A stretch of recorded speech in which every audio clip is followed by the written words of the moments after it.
Vamos falar agora sobre subcontratação. A subcontratação, gente, ela é diferente do redespacho. Veja que no redespacho a gente contrata uma outra transportadora para fazer parte do trajeto. Ou seja, o objetivo é aumentar a sua malha de atendimento rodoviário. Na subcontratação, que é o que as grandes multinacionais faz, você contrata uma outra empresa para fazer o trajeto inteiro. Então, olha, por exemplo, eu vou dividir com vocês a experiência que eu tive em empresas coreanas e inclusive suíças. A empresa, ela tinha atividade de logística de transportadora, mas na verdade ela era meio que uma agente de cargas, uma freight forwarder. Porque o que faz o freight forwarder? Ele administra toda a carga, principalmente internacional, né? Você vai exportar muito commodities, gengibre, enfim, sai lá do Espírito Santo e vai muito para a Alemanha, vai muito para Portugal. Então, o que o agente de carga faz? Ele vai lá e organiza tudo, organiza a saída lá da roça, da fazenda, até Santos, de Santos pega o navio, ou vai para um aeroporto, ou se vai de avião, mas geralmente como se vai de navio, e de lá vai até o local de destino, o país de destino, e quando chega lá ele tem que ter também um agente para receber essa carga para ir até o parque industrial do importador, né? Então é isso que faz, é um intermediário. As empresas multinacionais, a gente ganha muito dinheiro com isso, não sei se tem alguém aqui na área de freight forward, na área de comércio exterior, então eles ganham muito dinheiro com isso, porque é uma operação muito boa. E o que se faz? Se contrata muita gente. Se contrata despachante de doaneiro, se contrata transportadora, se contrata armador, se contrata navio, se contrata tudo. Então, o que as grandes empresas fazem? Muitas vezes elas têm no seu contrato social transportadora de bens, intermediadora de negócio, despachante, coloca várias atividades lá. Porém, gente, ela emite até assim, porque ela é uma transportadora, ela tem no contrato social, ela tem os códigos escritos no estado, escrito na prefeitura para emitir os documentos eletrônicos correspondentes à operação, ela paga o imposto tudo direitinho, tudo certinho. Só que muitas vezes ela não tem um único caminhão, não tem um único ativo como caminhão. Ela subcontrata tudo. Gente, isso é mais barato. Eu vou dizer que por experiência eu já vi isso muitas vezes e eles saem mais barato muitas vezes do que você ficar comprando um monte de caminhão, contratando um monte de motorista e fazendo toda a operação. Isso é muito comum. Sabe, muitos pátios industriais, que eu não posso falar os nomes das empresas por uma cláusula de confidencialidade, né? Mas muitas empresas grandes, elas só contratam logística, a empresa que vai cuidar de toda a operação para ela. Ela não vai ficar perdendo tempo pensando que ela vai ter que contratar um transporte até Santos, ou transporte de Santos até Minas e outro de Minas até o Pará. Ela não quer essa dor de cabeça, ela contrata uma pessoa para fazer. E ela contrata o que? As grandes, aquelas que elas têm confiança, têm compliance, né? Tem todas as regras idôneas, então ela se compromete a fazer o transporte, só que ela não tem um único caminhão. Então o que ela se faz muito? Subcontratação.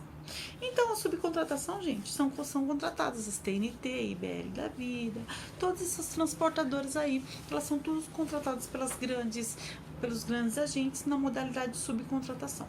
E a subcontratação, o que acontece?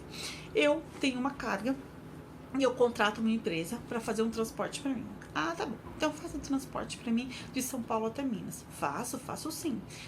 Vou emitir o documento para você, vou te cobrar com o CTE um transporte de São Paulo até Minas. Só que, como eu te disse, eu não vou fazer o transporte, eu vou subcontratar uma transportadora para fazer o transporte no meu lugar, né? Isso eu vou fazer uma subcontratação. E aí, o subcontratado, que é a pessoa que eu contratei, ela, gente, isso é uma legislação federal, tá? Ela muitas vezes não precisa nem emitir o CTE, elas emitem o recibo. Mas hoje, na verdade, eu te digo que a maior parte emite para fins de controle, para fins de discussão jurídica depois, caso não pague, e até mesmo para fins de crédito, de PIS/COFINS, suporte documental, enfim. Mas a legislação geral sobre subcontratação, ela fala que o ICMS vai ser devido no CTE emitido pelo subcontratado sob o trecho todo. E aí, como é CTE, a gente tem um flag lá que coloca uma subcontratação. E aí a tributação ela vai sair lá sobre o trecho inteiro. E o subcontratado, ele não precisa emitir documento. Muitos estados falam que ele não precisa, ele só emite um recibinho para receber. Mas muitos acabam emitindo, não tem problema. Ele flega que é uma subcontratação, ele flega que ele é um subcontratado, porque o documento dele não vai ter tributação do ICMS. Por quê? Porque o ICMS já foi pago pelo subcontratado, tá? Então, se ele vai precisar colocar a chave. Gente, esse era o maior problema, tá? Porque principalmente a gente, que é aquela loucura, sai caminhando, desembaraça, não desembaraça, eles ficam perdidos nessa parte de subcontratação. E aí o que acontece? O subcontratado é menor, o pessoal fala, emite um CTE agora. Não, mas eu não sou obrigado, eu só recibo. Eu quero agora, porque eu tenho crédito, o setor financeiro está me pedindo, aquela loucura, né? Ele vai emitir e tributa. O que tem? ICMS duplicado. Né? Então isso é um absurdo, isso acontece muito, parece que não acontece, mas acontece, eu já vi muito. Então na subcontratação, o subcontratado, se ele flega que ele é subcontratado, ele vai ter que pôr a chave do CTE do subcontratado, que tem o ICMS devido sobre o trecho todo, e no campo de informações complementares ele coloca o imposto já foi recolhido pelo subcontratado no CTE tal, resolvida a situação. Mas por falta de sabedoria, por falta de entender, por falta de ter um feeling, que o pessoal que está assistindo essa live vai ter, paga ICMS duplicado, porque não informa. Aí sabe o que eles fazem na correria? Faz um CTE e nem avisa que é subcontratação. Aí sai um CTE tributado lá normal, entendeu? Isso é muito comum.